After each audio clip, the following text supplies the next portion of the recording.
सबसे पहले मैं बिहार के तमाम शिक्षक अभ्यर्थियों को नमस्कार करता हूँ। लगातार हम लोग परिचर्चा और महापरिचर्चा के द्वारा दर्शकों को वर्तमान में शिक्षण प्रक्रिया की जो परिस्थितियां हैं उससे अवगत करा रहे हैं। सरकार इसमें कहीं कोई दो राय नहीं है कि सरकार की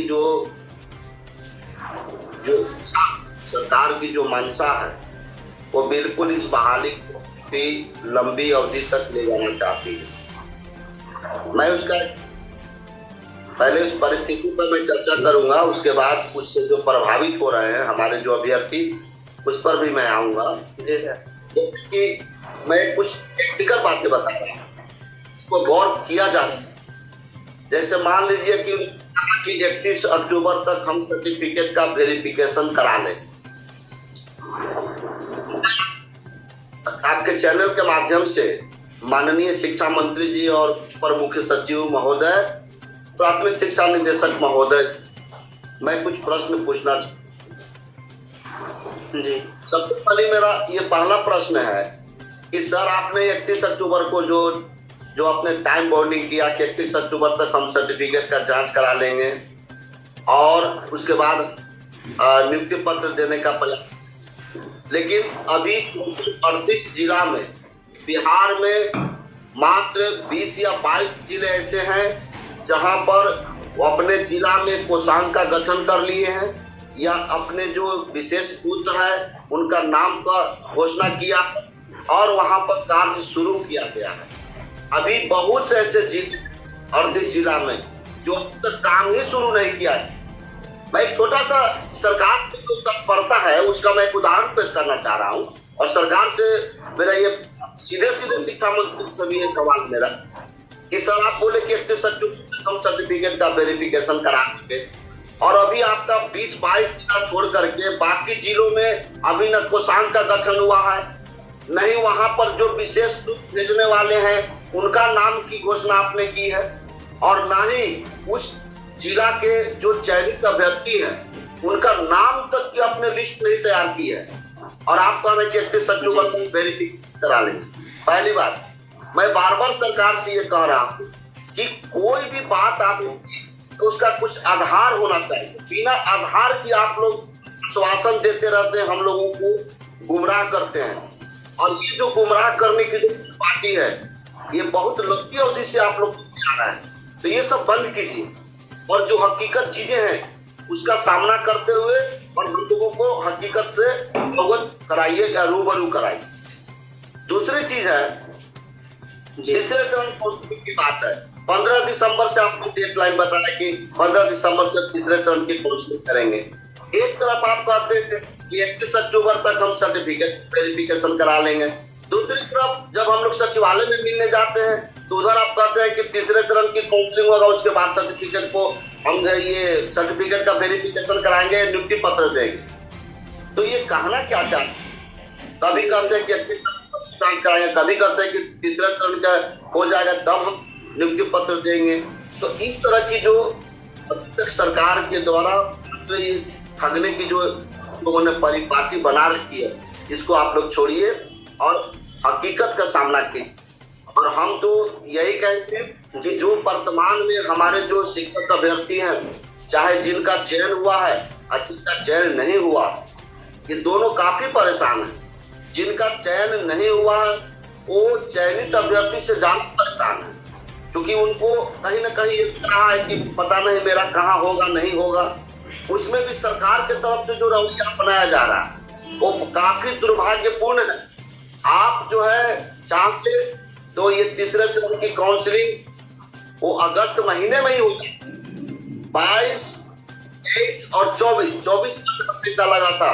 3 दिन में माननीय भूतपूर्व जो प्राथमिक शिक्षा निदेशक महोदय थे, हम लोगों के सामने कैलेंडर से वो लिखित रूप से हमको कागज पर बनाए कि हम 22, 23 और 24 को हम काउंसलिंग करा लेंगे।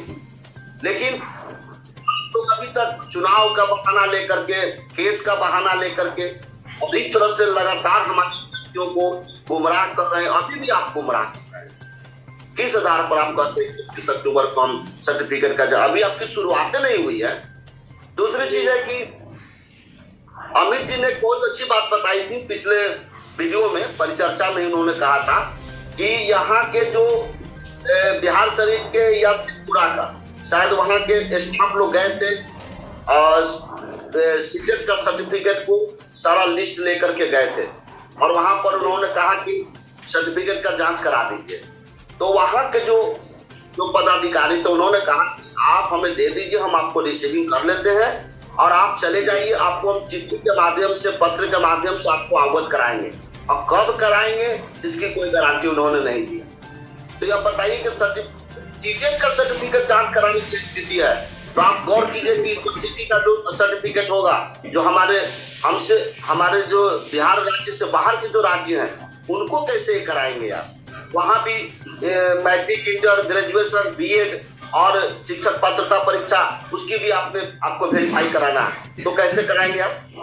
तो इस तरह से जो चीजें आप बोल रहे हैं, जैसे लग रहा है कि हम लोग भी पढ़े लिखे हैं, हम लोग चूंकि अब शिक्षक बन चुके हैं और शिक्षक बनने वाले हैं, बीएड, एमएड करके, ग्रेजुएशन करके, पीजी करके हम लोग प्राथमिक शिक्षक बनने जा रहे हैं। ये तो आपका सौभाग्य है, इतने आपको वेल क्वालिफाइड आपको टीचर मिल रहे हैं और फिर भी उनको आप लोग गुमराह करके लेके जाना चाह रहे हैं। ये जो आप गुमराह करने की परिपाटी को छोड़ दीजिए और हकीकत पर आइए। और जहां तक अभ्यर्थियों को, जो अभ्यर्थी की जो स्थिति है, मैं उसका बहुत ही विस्तृत चर्चा नहीं करना चाहूँ, कई वीडियो में इसकी चर्चा कर चुके हैं, लेकिन मैं थोड़ी सी बात उसको बताना चाहूंगा। बहुत से हमारे जो चयनित अभ्यर्थी हैं जो नियुक्ति पत्र के इंतजार में, ब्रेकअप हुआ तो क्या, गुमराह करने की परिपाटी को छोड़ दीजिए और हकीकत पर आइए।